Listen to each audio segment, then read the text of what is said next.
Hey, Dr. T and my trusty sidekick Holly here, and we're going to talk about a couple things. Next month, February, is National Pet Dental Month, and what I wanted to do is it's an easy way to tell your pet if they have dental disease. Is the first and easy way is to smell their breath. So what we can do is lift the lip, look at the teeth, see what's going on. In her case, there's a little bit of tartar buildup there, a little tiny bit, but it's the No, in all seriousness, it's the smell of the breath. And she does have a little stinky breath. So that's time to definitely talk to your veterinarian about whether she needs a dental cleaning or not. And in Holly's life, she's had a couple dental cleanings, and literally she's had some extractions, believe it or not, even though her teeth look pretty good. It's the x-rays that show whether the teeth are infected or not at the root. What you need to know is that when we see this tooth, when we see this canine here, we're only seeing about 40% of that tooth. 60% of the tooth resides under the gum line, and if there's dental issues going on, if she has a little bit of tartar, then there's issues going on there. So definitely talk to your veterinarian. They're going to have some promotions and so forth in the month of February about dental care. But what you can do at home. So once you get your teeth squared away, if they need a dental cleaning, I would definitely recommend it. Again, speak with your veterinarian. But once they get that dental cleaning, you're at a nice ground area, right, girl? In which case we can actually do some home dental care. So the first and best way is to brush your pet's teeth yourself. So I have my old toothbrush becomes her toothbrush. Yeah, she's waiting because there's some snacks involved in this, but come here, girl. So I'm putting some toothpaste on here. You can see that. Oh, she actually might like it. So the best thing to do is just literally brush your teeth, and you're just gonna brush from the outsides of the teeth, from the canine's back. So I'm just gonna put the toothbrush in. It's easier for me to do it on this side, sorry, on the right side. So I'm brushing. I'm not even looking. See, I'm talking to you and I'm looking, but I can feel that I'm on the back molars and back on the canine here, back on the back molars, just brushing your teeth, getting that toothpaste on there.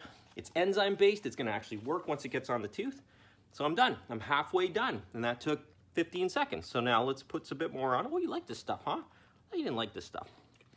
So this is the best way. So I'm going to do this side of the mouth, and I'm not that good on this side, but there we go on the canines. I'm going back to the molars and then coming back to the canine, and she can lick it. Basically, that's what's involved with brushing your teeth, dog. Brushing your dog's teeth. And if you do this daily, that's all you need to do. The approach that some people have is their pet doesn't like the toothbrush, so I either get a paper towel or gauze or even a face cloth, and you sit there and you rub the teeth from the front to the back. And some of you have seen me do this in the exam room. You'll see that I get some tartar off, and I can show you it on the little piece of gauze there. So that's your best #1 way. The alternatives are as follows. There are these chews. In this case, this is called Oravet chew. This is what I've been using lately. It's once a day. Here, I'll smell it. It's once a day, and basically your pet will chew on it. So it's kind of like, everyone's familiar with greenies. It's kind of like a greenie. So it's soft enough that the tooth has to go into it. It scrapes along the tooth. It's also got this product that looks very much like pet toothpaste. And it's got a neat vanilla smell, and she really wants this. So she gets this at night before bed. So I feel real guilty, but I'm not giving it to you now.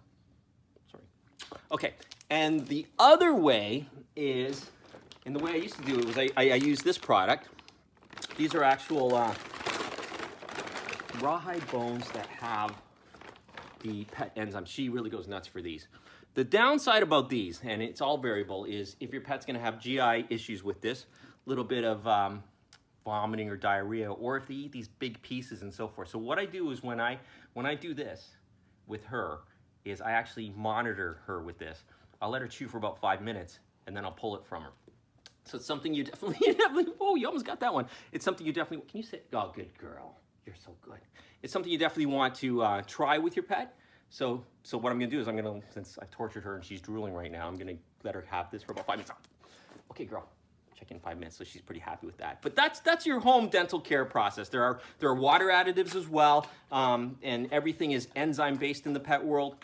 Unlike the chemical-based that we have, the chemicals actually can upset their stomach, those foaming agents, etc. So a lot of it is enzyme-based, but these products work really well. So the things out there's food additives, etc. out there. So definitely talk to your veterinarian about that. But remember, the best is to brush your teeth daily, and your pet's teeth daily. If there is dental buildup, your veterinarian is going to recommend doing something about that. It depends on what grade of dental disease. The big statistic here is about 70% of pets have dental disease by the age of 3. A lot of that has to do with our inability to actually brush our pets' teeth on a regular basis. So talk to your veterinarian. It's February, is National Pet Dental Month. They'll probably have something that's enticing for you to definitely get a dental cleaning done. And there'll be a discussion about that. I know that some people are worried about anesthesia. Professional dental cleaning involves anesthesia. Anesthesia-free dental cleanings are really not recommended in the veterinary world. So definitely have a heart-to-heart discussion about anesthesia or any anesthesia concerns you have for your pet. And good luck with the home dental cleaning. And remember, everyone, love your pet like they love you, unconditionally. Okay, girl, there you are. She's happy. She's pretty happy. Take care.